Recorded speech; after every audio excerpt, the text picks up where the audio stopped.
My name is Gudrun Hafsteinsdottir, and I am the president of the Federation of Icelandic Industry here in Iceland. And I am also a board member in the Co-Federation of the Employers. I am the chairman of the biggest pension fund in Iceland as well. But my personal background is in ice cream. My family, we run an ice cream company in a small town about 30 minutes east of Reykjavik.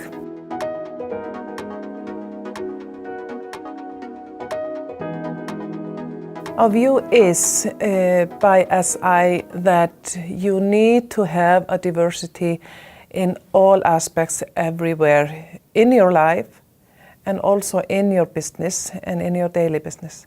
We believe in that companies make more profit when we look into equality and diversity. So it's very important, it's vital. And it's also very vital for a small nation like ours that we look into all corners to every possibilities that people can offer. Otherwise we couldn't survive.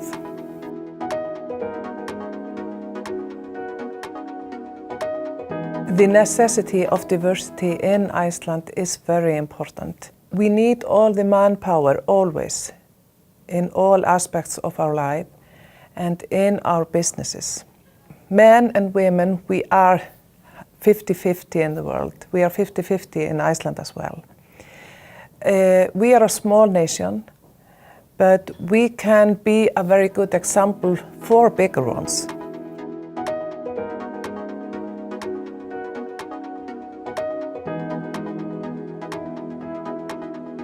We have moved on in Iceland on the path of diversity and especially on gender equality. We got the right to vote in 1915 and that was a years of battle.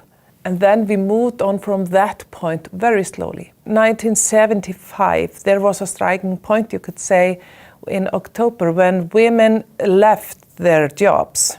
After lunch they left their jobs. They left their homes and they went on a one-day strike in the center of Reykjavik. And the whole society was paralyzed. This showed the whole nation how important women are in the society. Then in 1980, the first woman in the world was elected in a democratic country here in Iceland, Vigdís Finnbogadóttir. And then all of a sudden, every person in Iceland, both men and women, we had a role model that women can run a country like men. We have had the new legislation and that is against the wage gap in Iceland. So now it's illegal to pay women less for the same work than men.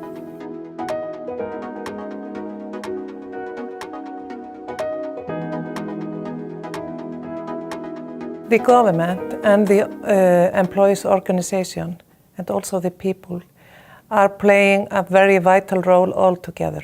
We used to have in Iceland many jobs that were part-time jobs and they were mainly filled with women. But for most businesses it's more expensive to have part-time job than full-time. We have erased part-time jobs nearly. We can do that because we have childcare. The government help us to take care of the younger ones. So we can take part in the business life. We can be in the workforce. We have had new people in the government and then, for example, in 2013, then we had, for the first time, a woman as a prime minister in Iceland. And she was also a lesbian one.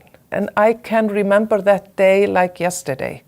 It was so big. I think she is the first lesbian woman in the world who have been prime minister. That is an example of a great role model. Yeah. That is also an example of a diversity. So we had a great prime minister here for 4 years who made a progress for women, for example, to put into the legislation the quotas in the boardrooms.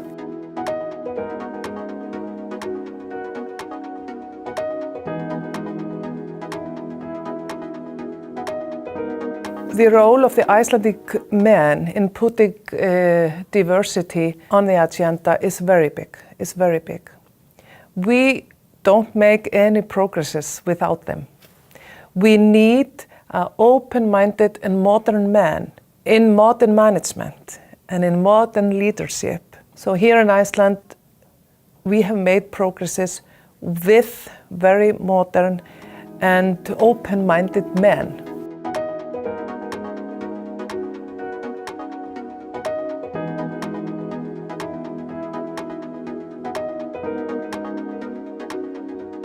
In our culture, in our Icelandic culture, we have this history of very strong women through the centuries. I think that is something that is maybe in our DNA. We have always been so few on this island. So we have needed all the workforce, and that has been in our culture in Iceland for many, many decades, that we have a care for our kids. So we can take part in the business life. We can be in the workforce without too many burdens or worries regarding our kids. And that is something that is very important in every country, everywhere. This is very important, and this is something that we have managed to have, you could say, in the Icelandic culture.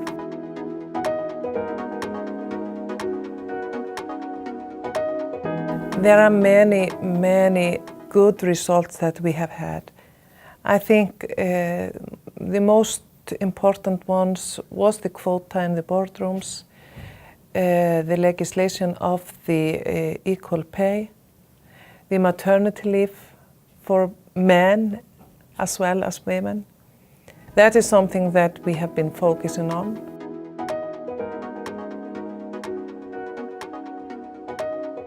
I think what other countries can learn from Iceland is to value every person that we have in our society.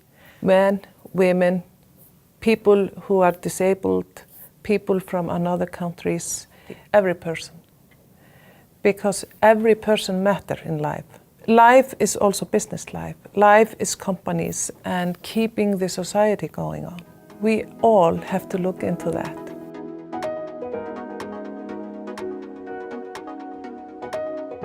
We are now fighting strongly against the wage gap. That is one of the main challenges that we have now in Iceland. We also have been talking a lot about the Me Too campaign, that women are respected just as men, that their workplaces are safe. We also have to increase women in the top layer of the management in Iceland. And we are always working on that.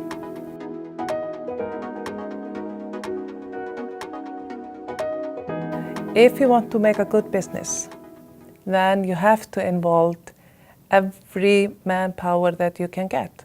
You can't afford to exclude women or other groups. If you want to run a modern company and you want to survive, you need to use all the sources that you can find. And those sources are in women and in men.